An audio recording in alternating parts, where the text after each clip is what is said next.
All right, 12 minutes after 7 o'clock. That's the time right now. You're watching Carolina in the Morning on Fox Wilmington, and it's time to check in with Ryan PC Trimble for a look at what he found trending online this morning. Good morning. Good morning, and good morning to all you out there.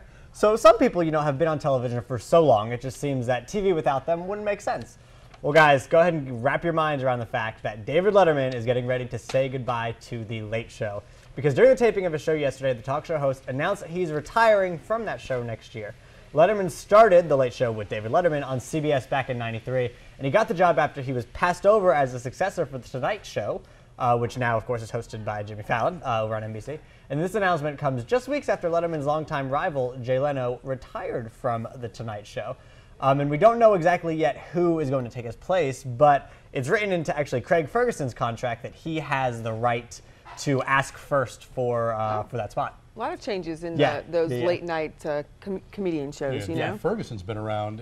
He's just been quietly that mainstay of late night. He's been there, through Fallon and now Seth Meyers and who's before Fallon, Conan O'Brien. Oh, yeah. I mean, he's just kind of quietly gone about his business. I would love to see Craig Ferguson get more attention. Bless you. Because I think Craig Ferguson is hilarious. Yeah. Personally, I love him. Yeah, he's got a good sense of humor. And I've always been a Letterman guy. So I hate to see Dave going on his way out. Yeah, he's pretty funny. Yeah, he's very funny. So, okay, so would you guys ever go skydiving? Because I absolutely would. No. In no world would I go skydiving. But this Norwegian guy named Anders Helstrup did it 2 years ago, and he recorded it. But that's not the cool part. This is the cool part. Look at this video. Okay, so watch over. Okay, that thing that just flew by, they're going to show it again in slow motion. I saktere film det lettere å se det som en astronomisk sensasjon.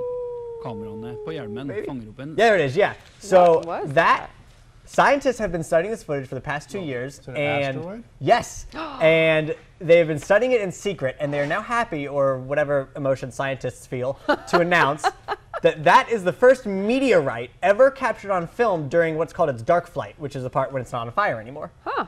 And they've been looking at this this footage for 2 years, trying to actually find the rock, but they can't find it anywhere. Now they're hoping with the release of the video that maybe someone will be able to kind of help them find where it ended up. And I know it was going by pretty quickly, kind of hard to tell exactly what the size of it is. But it was going at approximately 300 miles an hour.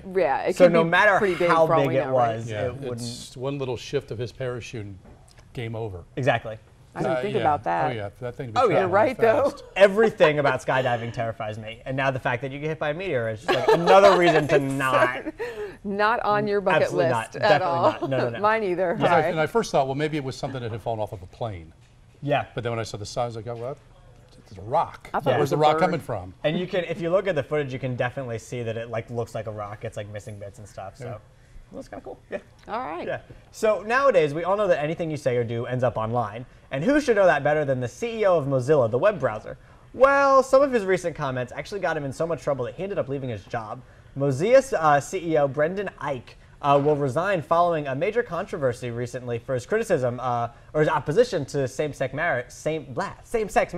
Because it was revealed that a few years ago, he gave $1,000 to support California's Proposition 8. That was in 2008, which, of course, was that bill banning gay marriage in our country's most populous state.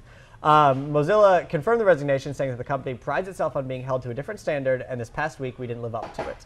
And now a lot of that publicity came from, most people wouldn't have even heard of it until, OkCupid, when you used it, when you got on OkCupid on Mozilla, there was a little message from OkCupid saying, hey, we understand that you're using this browser from Mozilla, and unfortunately the user who owns Mozilla doesn't support all kinds of love like we do at OkCupid, so maybe try using another browser. Huh. Yeah. Wow, they really came down pretty hard. Yeah. So a lot of people kind of got in on that. So unfortunately, he had to, he ended up resigning. Had to resign over it. It's one of those things where... It's interesting, as you mentioned, it was so long ago that now it's, whatever you put out on the internet doesn't go away. It's there exactly. forever, So if you make declarations like that, better be sure that you want to answer for them later.